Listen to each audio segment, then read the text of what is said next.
Well, now what do we do? Welcome to SkyWatch TV for Thursday, November 10th, 2016. I'm Derek Gilbert. This is a special broadcast as we take a look at the 2016 presidential election and where we go from here. How did we get here? And what's next? Joining me in studio, the men of SkyWatch, as it were, we bring onto the studio our man behind the video editing screen most of the time, Jake Ruchotzke. Hey, thanks for having me on, Derek. Glad to be here. The host of Into the Multiverse, new episodes every Thursday on the SkyWatch TV channels on Roku and on YouTube, Josh Peck. Thanks, Derek. And the host of the brand new, just launched, officially available now on the SkyWatch TV channels on Roku and YouTube program, Teens Rock, Ardis Horn. Joe. Thanks for having me, Derek. I know all of us were awake Tuesday evening until, well, I the oldest, so I went to bed first. But we were all interested and awake, I think, as most Christians probably were in this election, as to what was happening, what was going on. Right. And I think that's the American media. We tend to present our political contests like sporting events. Sure. With statistics and probabilities and Analytics analysis and yes. They've got everything except slow-mo replay. And in some cases we do get that when we get bloggers and things with video camera footage that's really interesting. But that I'd like to have two sections of this conversation. First, how did Donald J. Trump become the president of the United States, and what role did we Christian voters play in that? And then secondly, the second half of the program, where do we go from here? And I know that's something that Joe has really felt led to discuss. But I got an interesting email that I'll share a little bit later in that regard as well. Yes. How did we get here? I mean, Christian voters are always courted by Republican candidates, and to some extent, they have depended on Christian votes fairly reliably in past elections. It was the rise of the so-called moral majority that helped get Ronald Reagan elected in 1984, which I know you guys don't remember, but I do. And it seems like for the last 8 presidential elections, the Republican Party has been loosey, holding the football for Charlie Brown, and we Christians come up for a kick every 4 years and then wind up flat on our backs. But in this election, according to exit polls, 81% of white evangelical Christians voted for Donald Trump. 16% voted for Hillary Clinton. What was it about Donald Trump? Jake, I'll start with you. What was it about Donald Trump that appealed to Christian voters this time, in your opinion? I think part of it, Derek, is to me, Donald represents someone who's outside the establishment. He's not an establishment guy. I think many people have just been fed up with the corruption in Washington, and I think they want something different, and Donald Trump represented that. But as a Christian, you know, obviously I know there's a lot of discussion about Donald Trump getting saved and all this and his relationship with Christ, which, again, you know, we'll have to wait and see what happens with that. I believe that Trump will represent the Christian groups and the religious groups with more, basically treat them in a way that gives them more liberty than we have in the past, where the government has kind of overstretched its reach, I guess you could say, which the separation of church and state was originally designed to protect the church from the state, not the other way around, and people forget that. They think it's about the church infringing upon politics. It's supposed to be the other way. But to me, that's kind of what it represented. And it's interesting because you mentioned Reagan before, but, you know, Trump has also been in the actor arena and all this stuff, and he actually won a state that hadn't been won since the Reagan era, which I believe that was Wisconsin, was it? Wisconsin. Yeah. Michigan hasn't been won since '88, which was George H.W. Bush. So, yeah, there are a number of states that went back to the Republican. And he's kind of a symbol, like, of this prosperous type America theme kind of going on, so it's almost kind of like a throwback to Reagan. I'm not saying he's a Reagan by any means, but I know history kind of repeats itself, so it'll be interesting to see what happens during his presidency. Well, and I don't have any recent memories either of the number of really well-known preachers of the gospel that were on Fox News and CSNBC actually out there saying, you know, Christians need to get engaged. And they would do everything but just come up short of actually saying, vote Donald Trump. But they would talk about pro-life, you know, people like Franklin Graham, Dr. James Dobson. This I don't have any recent memories of at all, including midterm elections, where, you know, religious leaders stepped up and said, it's time, suggesting that this is a very important election, and maybe that's reflected in the number of evangelicals that turned out. Well, in part, though, we've heard that, in fact, one of the articles I wrote for a recent issue of SkyWatchTV magazine was, this is the most importantest election ever again, Right. which is because the Republican Party has come back to us Christians every 4 years and said, ever since 1992, when Bill Clinton was elected the first time, we need 96, the most important election ever. And then he was reelected. And then in 2000, we got George W. Bush. But we had 8 years of George W. Bush, and nothing really reversed in terms of the social issues that matter to Christian conservatives. There was a book written by one of the directors of his faith-based initiatives afterward that revealed that inside the White House, the circle of advisors and confidants around President Bush were actually very condescending of evangelical Christian leaders. They were amazed at how gullible and how starstruck Yes. evangelical leaders were, Right. and that they could be their loyalty could be bought with a couple of grants and a tour of the White House because they were so starstruck. And that once they were out of earshot, then these evangelical leaders were openly mocked, or mocked at least inside the White House, by the group that was supposed to represent us in the government. George W. Bush was supposed to be our man. Now, Right. I don't know, President Bush may well, he seems like a nice man. I would love to have him and Laura, at dinner. I Right. can't say I would feel that way about every candidate who's run for political office, but he seems like a genuinely sincere and nice man. Don't know about his advisors. That was what Mr. Coe was writing about. Right. But every 4 years, we hear that same message. You have to vote. It's the most important election ever. But something was different this time around. Now, Josh, I know that well, actually, all you guys are fairly young. You've got young children yet. Mine is 26, so I've got a little, a generation on you guys, I guess. But you're looking at this from a different perspective. Yeah. You're at a different place in your life than I am in mine. What was it about this election that motivated you to get to the polls and cast your vote? It's interesting that you bring up 1984 because that was actually the year I was born. I thought so. Not to make you feel old or anything, but Because I voted in that election. In fact, I voted in the one before that even. So that I gives you didn't. Yeah. but for the first time in my life, every other election before this that I considered maybe the possibility of getting involved, I never really felt that push because I didn't feel like I knew the candidates. Here, finally, we have an election where both candidates have been in the public eye for a long time. I remember being a kid and knowing who Donald Trump was, and same with Hillary Clinton. And I think that a lot of the American people feel that way. I think a lot of millennials actually feel that way too. They at least know who they are. Also, WikiLeaks kind of helped shed some light on some of the other darker areas that we might not have been aware of. Right. I think that played a huge part. So I think a lot of it is just how long they've been in the public eye. So when you have one candidate saying things about another candidate, we have an easier time recognizing if it's true or not, if that's the true character of the person running. And I think we got a lot of that more on one side than the other. But also, like the WikiLeaks thing, just where we are technologically is mind-blowing. And I think that sheds a lot of light on more and more as these elections go on. And it'll probably be even more so in 4 years. The more they go on, the more light is being able to be shed, the harder it is to hide things. This was the first time that I heard a candidate actually talk about conspiracy theory. I mean, it was amazing. And I don't feel like it was too over the top or anything. It was it was pretty reasonable, but it was the first time that I've ever heard that. So to me, in those regards, it seemed more honest. And for me personally, I really felt like here's somebody I feel like I know. He's not perfect, but he's, in my opinion, certainly better than the other choice, looking at it from a Christian perspective.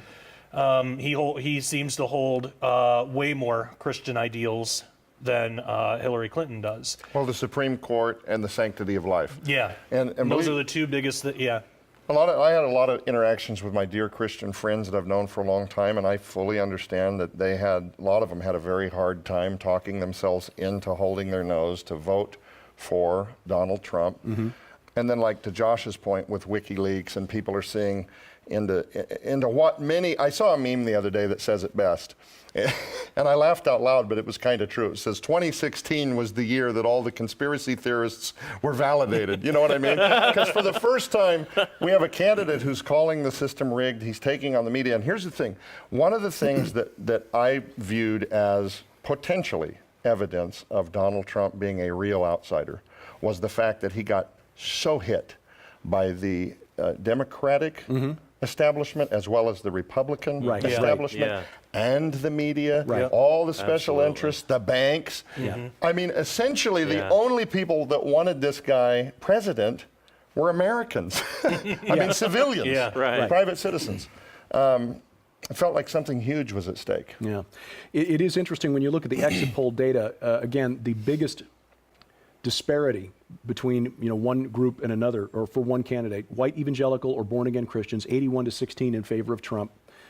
A lot of the media played up the non-white, or the white voters without a college degree, voted 67-28 in favor of Trump, and they're putting it there. But really, the 81-16 voter with evangelicals, white born-again Christians, is a bigger sway. I mean, he basically got as much of that vote as you can possibly get. I mean, getting 80% of people to agree on anything is startling.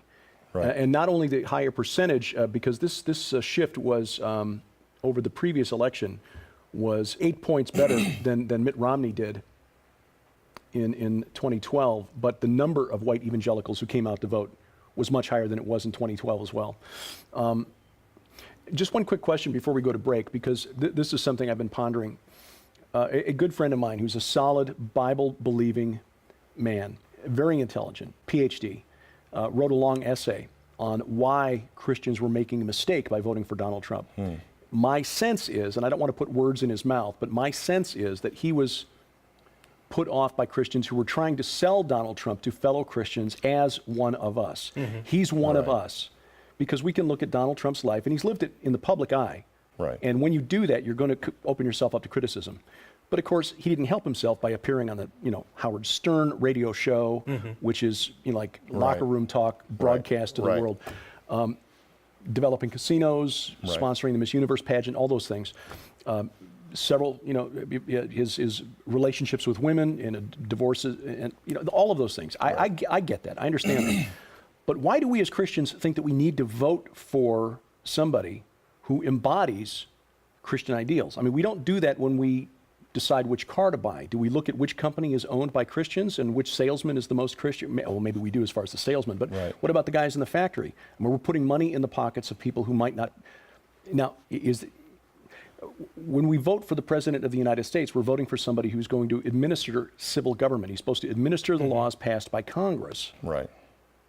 And yet we seem to apply a standard, not just as Christians, because non-Christians do this as well, because there are things that will come out about a candidate's past that can make anybody look really. There are things in my past I desperately would not want the world to know, frankly, because I'm ashamed of things that I've done in my past.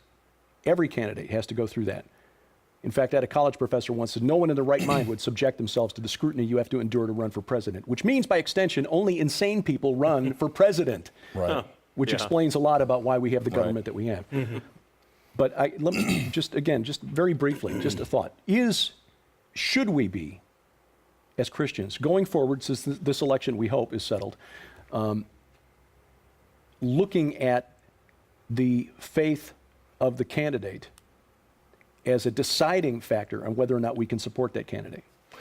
If we as Americans separate for just a moment our, in my view, a responsibility to vote to preserve ideals that reflect the way we feel, for the fact that so long as we're living on this fallen earth, that our children will inherit what we leave behind, then as a father, if I'm wearing that hat, then yes, I feel like I have a duty and especially for all the great men and women of valor and sacrificed everything to give me the opportunity to say, hey, this is how I feel, and if I have to live on this planet, I would like to be governed in these ways because it's going to affect my family, their children, and so forth. The mistake that the church can make, and we'll get into this maybe after the break, is that when we slip into the slippery slope of dominionism, where Right, we feel right. like the responsibility of the church is not to preach the gospel, but it's to stand at the pulpit and tell people how to vote. That can be divisive and a total distraction. And it's not scriptural. It's not scriptural. Yeah. Right. No, you're right. Instead of as the church trying to make decisions for people, we need to teach people how to make good decisions for themselves. Right. And I think that's what it really comes down to. Like your analogy with the car, I think it's all about how much a person can disassociate from the outcome. Like when I buy a car, I'm more concerned just as a person. This is aside from Christianity, but I'm more concerned with, well, is the car in my price range? How's the gas mileage? How reliable is it? All that stuff that's just focused on that one car. Yeah. But I think if we take the stance of, well, where's that going to lead? What's that going to do for that company? I think if we look at elections like that, instead of just focusing on Trump or Hillary, where is that going to lead in the next 4, 8, or even 12 years? Mm-hmm. What kind of precedent is that going to set? If we have that focus, I think that can really help. Mm-hmm. Well, and my take on it is we have to look at the person's views and how they line up with our own values.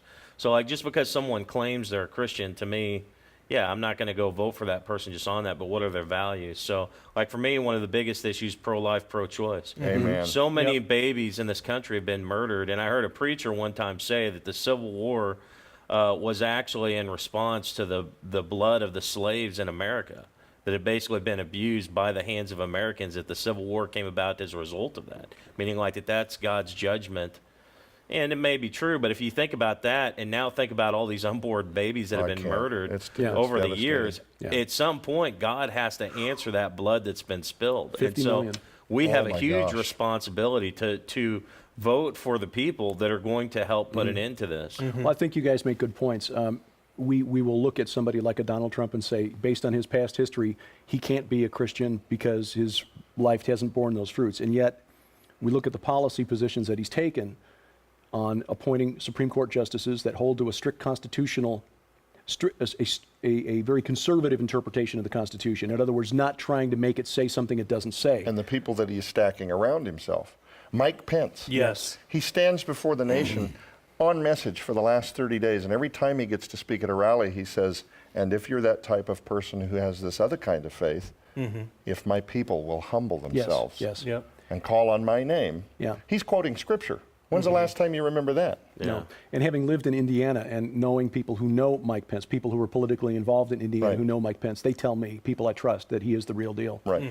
So, insofar as a candidate's faith will influence the policies that they enact, Right. then yes, we do have a responsibility to take that into account. We'll see where the Lord goes from there. The point that the place where we draw the line is we're not electing somebody to help us take over the world. Right. We just enact policies that are consistent with our faith and then stay out of the way of the church so that, we'll get into this more after the break as we talk about where we go from here. It's tempting to say we've won, but it is not us. The Lord has appointed or allowed a leader to be appointed for his reasons. Now, how do we as Christians interpret that and how do we put that into action? We'll discuss that as we continue this special broadcast on SkyWatch TV right after this. America isn't the same country that we grew up in, but it's hard to get back what we've forgotten we had. That's why Defender Publishing presents When Once We Were a Nation. 12 chapters, 12 authors, each one remembering when once we were a nation of strength, of rugged individualism, of dreams and opportunity, when once we were a nation of faith. From authors like Tom Horn, Chris Putnam, Lieutenant Colonel Bob McGinnis, Sheila Zielinski, and more. And when you order a copy of the new book, When Once We Were a Nation from SkyWatch TV, we'll add these books free. Dancing with the Devil, an honest look at the occult. Culture Clash, Islam's War with America. Conspiracies and the Cross, how to refute the most popular attacks on the gospel. And God Bless America by Todd Starnes of Fox News. A $95 value for only $19.95 plus shipping. When Once We Were a Nation from Defender Publishing, because the first step to getting it back is remembering what we had. Welcome back to SkyWatch TV. Don't forget to check out the other programs available as web exclusives, including the brand new program hosted by Ardis Horn, Teens Rock, a look at issues that matter to teens, but also to parents of teens. through a biblical lens. Of course, tomorrow being Thursday, an edition of Into the Multiverse with Josh Peck. Bend your mind. And then Friday, Sci-Friday, of course, our weekly look at science news through a biblical lens. All of those available exclusively on the web at skywatchtv.com and the Skywatch TV channels on Roku and on YouTube. I got an interesting email this morning from friend of Skywatch TV, Lieutenant Colonel Bob McGinnis, who's the author of the new book, Future War. And he suggested, which actually is kind of what prompted this program, a program focusing on the responsibility or the credit that Christians should receive for helping elect Mr. Trump. Because in most of the other groups, as you look at the exit polls, there were some other spreads that were really wide, but typically they fall along party lines. If you're a liberal, 84% of liberals voted for Hillary Clinton. Surprise, shock. Sure. But when it comes down to issues of faith, the more likely a voter was to attend church once a week or more, 56% voted for Mr. Trump. White evangelical Christians, again, 81% for Mr. Trump. People with more traditional values, like married couples, 53%. Unmarried, only 38% voted for Mr. Trump. So there's a certain sense here that Christians were energized, didn't listen to the polls. The media kept telling us, right up until election. In fact, as we were texting last night, the New York Times at the beginning of the night gave Hillary Clinton an 80% chance of winning. Yeah. Right. Nate Silver, who was supposed to be this guru with an incredible track record for picking winners, everybody was way off. But that's because, and having formerly been a member of the mainstream media, there is a bias. 96% of the campaign donations from professional polling companies goes to Democratic candidates. The poll numbers a week before the election showed Hillary with a 12-point lead. Right. She never had a 12-point lead. Yeah, I don't buy it. Christians and Trump supporters ignored all of that, ignored the noise. And I think Mr. Trump, to his credit, he's got a real knack for marketing, made the media part of the campaign. Don't listen to the media. They're in the bag for Hillary. Right. And people came out, ignored the message from the media. It's like, don't bother, Hillary's already got it. Just stay home. It's raining, you're tired. Don't worry about it. It'll all be fine. Christians came out and voted anyway. Colonel McGinnis's point was this. If we, as people who call Christ our Lord and Savior, now react by saying, we dodged a bullet, everything's fine, we can go back to ignoring politics and just hunker down inside our own little enclaves behind the walls and not interact with the world anymore. Colonel McGinnis was concerned that the same group of people that surrounded George W. Bush during his time in office would once again be appointed to positions of authority, and that our government would continue doing what it's doing, prosecuting senseless wars overseas that just kill a lot of people and waste a lot of money. And that, again, we do nothing to turn the social issues and the direction that our society is going over the last two decades. Yeah. Right. So the question for you guys, and we'll start on the end again, Jake, what do we as Christians do? How then shall we live? Yeah, we had a conversation about this last night, via text. I said I was relieved, that we can take a breath of fresh air. And my initial response, Joe, was like, no, we need to go after it hard. And so to me, it was just kind of a realization to me that, you know what, he's right. Really the opportunity for the church to make a bigger impact. Donald talked about draining the swamp in Washington, and I really hope that happens. We've seen all this corruption exposed right up leading up to almost the day of the election. And I don't think that's by chance. I think God's allowed that to happen, and my hope and prayer is that as Christians, we can continue to pray for our leaders and vote in a way that helps clear out the corruption in Washington, and we can get back to a country that lives by a set of values that lines up with, what we as Christians want. Yeah, I think that the temptation is to, like you said, Trump's in, we can sit back, rest easy, he's going to take care of everything, and that is the wrong attitude. We haven't been given an ending here. We've been given a chance to begin work. And I've been saying this since when Once We Were a Nation came out. And I wrote a chapter in that. And the basic premise around that chapter was real change has to happen. It has to begin in the home. It's great that we got Trump right. in. It's great that we got him in. And I think that he has the potential to do a lot of great work. But it'll mean nothing, and the chance will be squandered if we don't do our part That's first. the deal. Yeah, real change has to happen as individuals in the home. Colonel McGinnis couldn't be more on target. I got home last night at about 2 in the morning, and even though I was exhausted, I sat down in my recliner, and I couldn't bring myself to actually watch anything else. I had actually spent a good portion of the night trying to reconcile the nerves of various friends that I have. Joe, what do you think's going to go? Oh, it doesn't look good in Florida. Oh man, if he loses Florida. And even though I have my concerns, I was wearing the hat of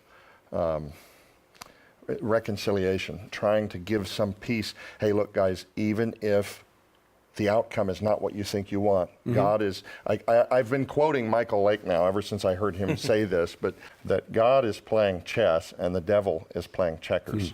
We think we see these little pieces of the puzzle and we think we see what we want. And if we get that, this will be, but the reality is, and I've talked with my father about this, Tom Horn, several times, and he said, you know, even if we don't get an outcome that we think is going to be good for the nation, it might be the very thing that creates a circumstance where the church is put in a position where they absolutely must wake up. They're not living in frivolity. There is no comfort zone. You're going to start hearing headlines. This would have been probably more likely if Hillary had won, but very soon to follow, freedom of religious speech being under attack. Here is why Bob McGinnis's message is absolutely timely. So I get home last night, I can't sleep, and I begin to intercede for the nation. Lord, we think we see some positive things, but I really felt like the Lord was saying this could be a moment now. A moment. It's not a guarantee. It's like Paul McGuire shares when he says that in the 80s, the Lord shared with him that there could be a possibility for great revival, but that's all it is. It's a possibility. And Derek, this morning as I'm sitting here with very little sleep, I really felt like the Lord started on me last night before we knew how the election was going to turn out. He drilled this again when I got home, and now even throughout the day, this confirmation from Bob McGinnis that the remnant of the church is being poised with an opportunity. And God is waiting to see how serious they are now. We have a historical model of seeing where prosperity gospel, Right. if you give money to the church, if you do this, we'll provide the Lord, well, Cadillac, you're going to be successful. That's nonsense theology. And you see a historical model of the decay and the death of the church over the last 30 years. From the time of the last great revival, when people were pitching tents and packing buildings, preachers of the gospel. A lot of people might remember the hellfire and brimstone. I want to make it very clear. One of the pieces of this as I was praying is I really felt like that God says to me last night, which technically was early this morning, this is a moment where the church needs to be very cautious, not to just claim victory and go back to sleep. Sweet! We're back to McDonald's. We're going to play our Xbox. We're going to go back to sleep. This is going to be good. Woo! Like you said, we dodged a bullet. Christians need to be very sober. They need to be very serious now in the commission of the church to spread the gospel. Aggressive evangelism. I can't tell you how many Christians I had over the last few weeks text, man, we are praying our guts out. We are praying our guts out. We've never prayed like this before. We've never felt an urgency like God is keeping. We can't even sleep at night. We're praying, praying. Oh my goodness. If Donald Trump does what he campaigned to do, and he advocates for pro-life, he advocates for security, he advocates for movements against these horrific groups like ISIS, if he does these things, and there is a breath for the United States on the cusp of what would have been probably certain global government. If the Lord has put us in a position where now we as civilians may have some claim again over the outcome of our country. If we go back to sleep, Derek, I'm afraid we're going to miss one of the greatest opportunities that we may never have again to preach the gospel to a world that is screaming for a Savior. If you look at the electoral map, it shows a landslide, but some of those states where he would suddenly get 20 razor thin margin. Razor thin. Which what does that tell us? That tells us that as much as he won legitimately, a huge portion of our nation. I got to tell you, I'm looking at these pictures, Derek. It really, really broke my heart. Even last night, I'm seeing these Democrats are in tears. Yeah, I saw pictures from Hillary's headquarters, and I'll say you're more gentle-hearted than I was, because my first reaction was, ha! That was my first reaction in the flesh. Second reaction is, as you pointed out earlier, we talked about they're crushed. They're terrified. And they're terrified that terrified. Donald Trump is going to take away. And the sad thing is, what is really tragic is that they're so blind that they can't see that the candidate that they were supporting, Right. and the ideals that they were supporting are the ones that are leading to not just a restriction in the freedom of Christians. And Jake, we talked about this earlier, how Hillary, even in her concession speech, was talking about freedom of worship. Yeah. Freedom of worship, not freedom of religion. Freedom of worship means freedom to do what you want to do for that 1 hour on Sunday morning or Saturday evening or whenever you choose to worship. But outside that approved space, you better not take your religion into your workplace and try to apply your beliefs to your hiring practices, to your insurance choices, or to how you deal with the public. That's the difference between freedom of religion and freedom of worship. And again, these people who are terrified and were literally weeping as the results came in last night don't see. But and you made the point, and I think this is the takeaway message for you watching this program, that if we squander this opportunity and approach them the way I first reacted to those images, like, ha, eat this meme poster, we will blow it, because they will not listen if we come at them with anger, with hatred, or with pride. No pride. Exactly. We have an opportunity to intervene, guys, and show these people love. Be a face that they're not expecting. Exactly right. Show them absolute love. And I am including every one of the people that's a part of that movement. We're not going to cast judgment. Oh, your lifestyle choices. We told you this would happen. If that's the position, pride, outrage, go to sleep. I'm afraid that because this is a spiritual problem that got us to this point as a nation in the first place, that in very quick 4 to 8 years, it'll go by in a flash. In a very quick amount of time, we'll be right back where we were. Only this time, Derek, I fear that God would say, you called upon my name, I gave you a window, and you squandered it. Yeah, I think we got to keep in mind Ephesians 6 also, that it's a spiritual problem. We wrestle not against flesh and blood, so people aren't the problem. Democrats, liberals are not our enemies. If anything, they're prisoners of war. That's the one. And we need to be out there bringing them in. Amen. So I think we really need to keep that in mind and use this window that we have towards that end. That's it. Well, we hope this has been a blessing to you. I know it has been to me to share with these men. Absolutely. And as I view them, fellow soldiers in this battle. But again, we need to remember, as Josh very rightly pointed out, the enemy, not the people who voted for the opposite color. It is the entities, the principalities, the powers, the rulers of spiritual darkness who hold them in thrall that are our enemy. And our principal weapon, our weapon of spiritual mass destruction, is the one we wield when we're on our knees. For Jake Ruchotzke, Josh Peck, Ardis Horn, I'm Derek Gilbert. We thank you for watching. This is SkyWatch TV.